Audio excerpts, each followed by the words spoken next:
Ever since I was a little girl, horror had an inexplicable grip on my imagination. Movies, books, stories, games, you name it, I devoured it all with an insatiable appetite. I have my father to thank for this peculiar passion. He went behind my mother's back and took his 5-year-old daughter to see Blade for the first time, seeding a lifelong love for the macabre. About 20 years later, he was diagnosed with mild psychopathy, but I digress. My love for horror evolved in phases over the years. I became particularly fascinated by narratives that involved rules, rituals, and steps to avoid certain dangers or summon particular entities. Japanese urban legends were a goldmine for such content. I still remember the chilling nights in my dorm room, reading about Kashima and the eerie tension that came with using public bathrooms.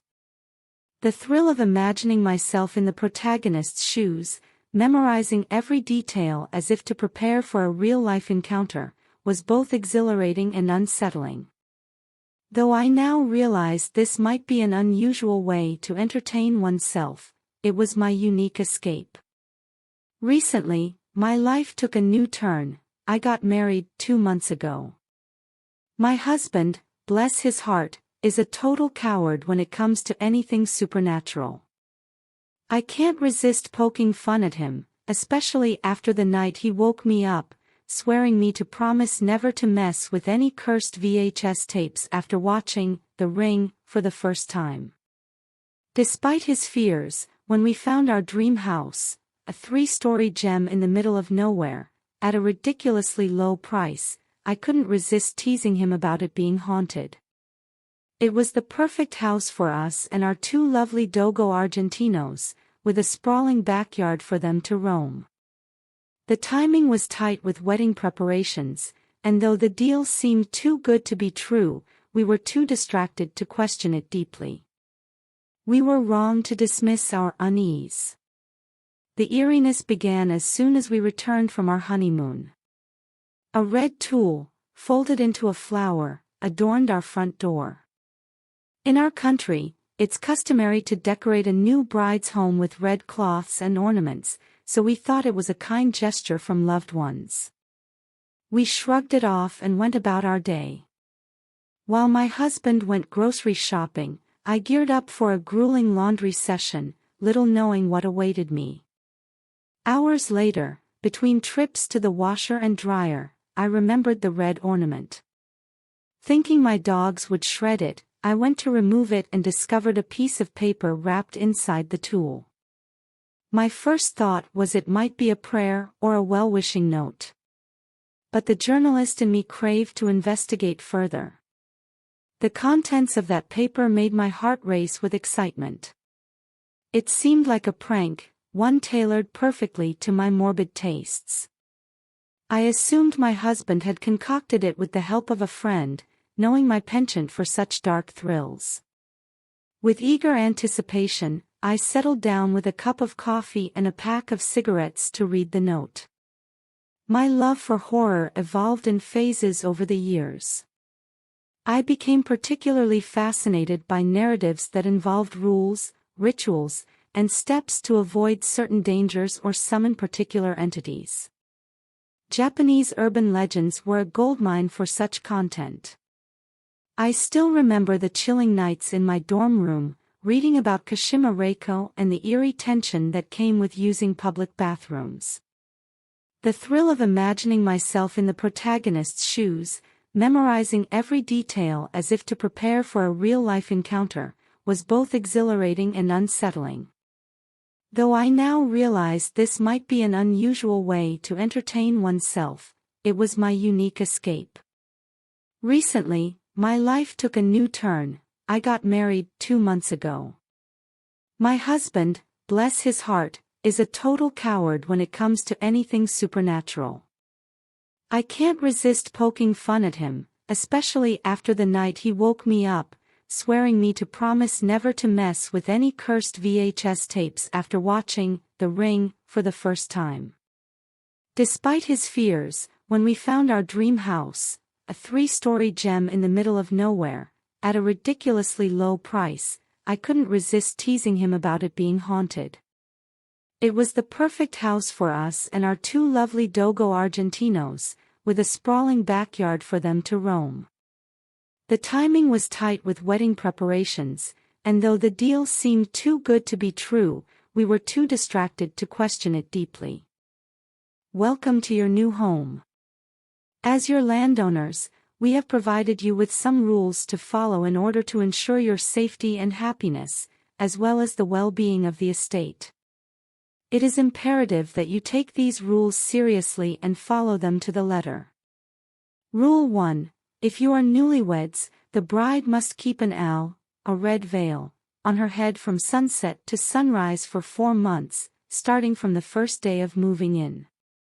This rule includes all activities, such as showering, dressing, sleeping, and intimate moments. Rule 2. If you have a baby and moved to the house to raise your family, first, congratulations. If the newborn is over 6 months old, enjoy your time. If the baby is younger, follow these rules.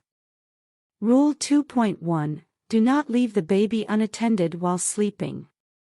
Rule 2.2. Do not show the baby its reflection in a mirror. Rule 2.3. Keep an owl over the crib while the baby sleeps. Rule 2.4. The baby must wear something red at all times. Rule 2.5. If breastfeeding, the mother must do so in complete privacy and wear an owl. Rule 3. Do not leave dirty dishes overnight. Ensure the kitchen is clean before bedtime. Rule 4. The bathroom light on the first floor does not and will not work. Avoid using it after sunset. Rule 5. Wear any valuable metal jewelry at all times. Store such items in a safe outside the estate if you do not wish to wear them.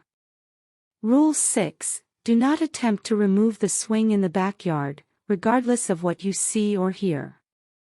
Avoid the swing after sunset. Rule 7. If you have children over the age of 6, do not let them use the swing. Rule 8. Pets should avoid areas that agitate them after sunset. Rule 9. The stray dogs outside are friendly and protective. Feel free to pet and feed them but do not adopt them.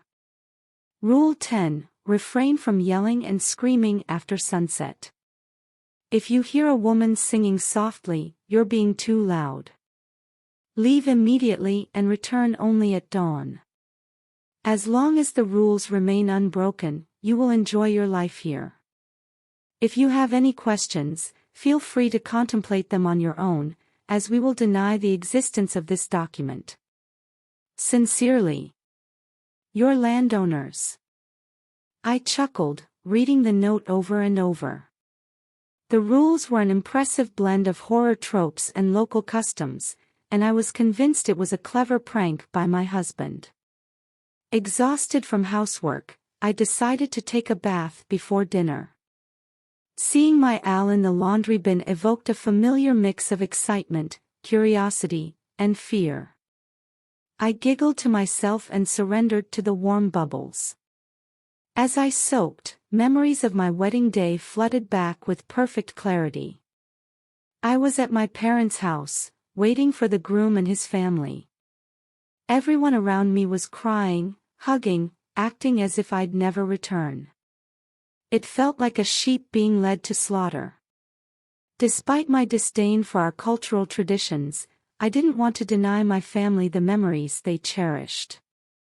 So, I endured the rituals, including the red sash around my waist, symbolizing my virginity.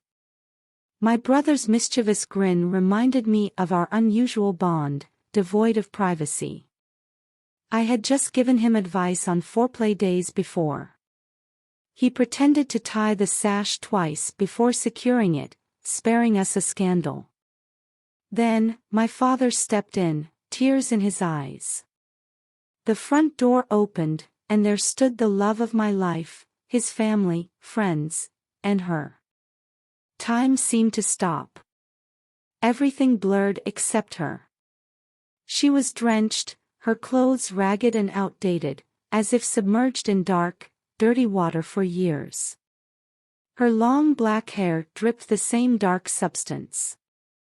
But her eyes, sewn shut, infected, decayed, with some stitches loose, leaked a black fluid. Despite her disfigurement, I knew she was looking at me. My father's prayers faded into the background as he hovered the owl over my head 3 times, covering my vision with red lace and decorations. In a blink, she vanished.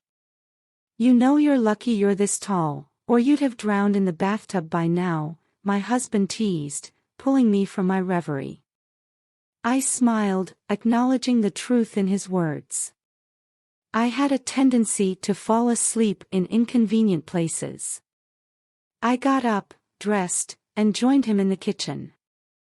"I thought you had no interest in those creepy stories on creepypasta or no sleep."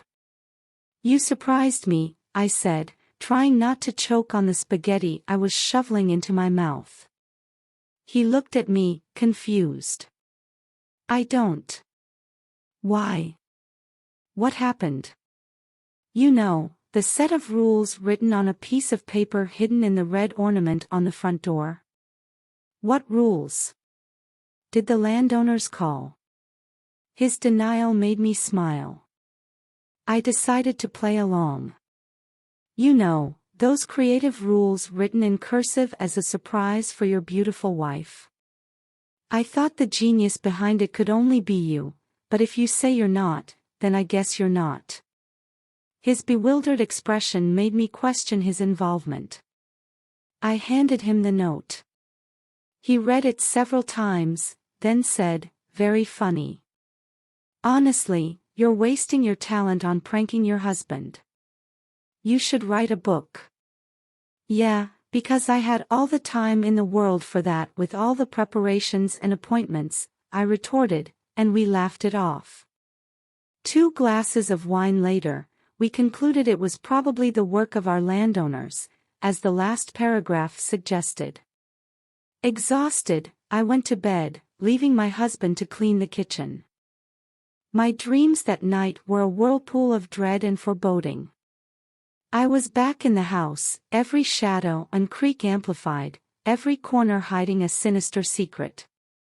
The rules from the note danced in my mind, each one a harbinger of doom if broken. I woke up drenched in sweat, the darkness of the room pressing in around me. The next morning, I found my husband staring at the swing in the backyard, a perplexed expression on his face. "Did you hear anything last night?" he asked, his voice tinged with unease.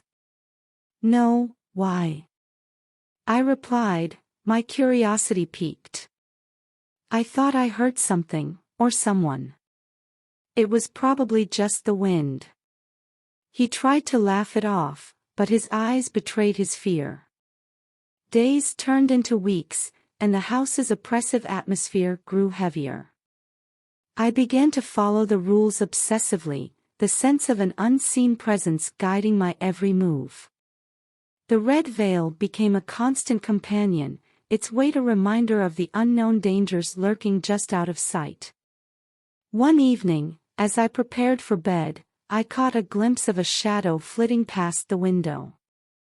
My heart raced, and I hurriedly closed the curtains. The rules echoed in my mind, a haunting mantra I couldn't escape. The dogs started behaving oddly, barking at empty spaces and refusing to go near the swing. Their agitation only deepened my anxiety. The stray dogs outside, however, seemed to be watching us, their eyes reflecting an unsettling intelligence. Then came the night when the bathroom light flickered on, despite the rule that it would never work. I froze, the air around me growing colder. The sound of soft singing drifted through the house, a woman's voice weaving a chilling melody. My blood ran cold, and I knew I had to leave immediately. I grabbed my husband, and we fled the house, not stopping until the first light of dawn broke the horizon. We returned to find everything in disarray, but no sign of the source of the singing. We knew then that the rules were not mere fabrications or pranks. They were a lifeline, a desperate measure to keep the darkness at bay. The landowner's final warning echoed in my mind: as long as the rules remain unbroken, you will enjoy your life here. From that day on, we lived in a delicate balance, adhering to the rules with an unwavering vigilance. The sense of foreboding never left, a constant reminder that the house harbored secrets far more sinister than we could comprehend. In the end, it wasn't the horror movies or urban legends that haunted me, but the reality of the rules we lived by, each one a tether to a world we could barely fathom. You see, child, not everyone is lucky in this world, not in life, not in death. Some people die horrible deaths, some die very young, and some die before they can achieve what they wanted. Spirits of these people may choose not to move on, instead coming back for revenge or to taunt the living, my grandmother's calm voice relayed, as if discussing the weather. I had chosen to complain to my favorite elder about the traditions I had to endure for my wedding. I wanted a modern ceremony, but my family was excited about the old customs. In our culture, there are vengeful entities who never got to be brides. The red veil hides the bride's beauty, protecting her from their jealousy and potential haunting when she leaves her father's roof for the last time. Despite my love for urban legends, I never appreciated our own traditions. But seeing my grandmother's eyes, I knew it was important to her too. I decided to respect the rituals, even if they felt archaic.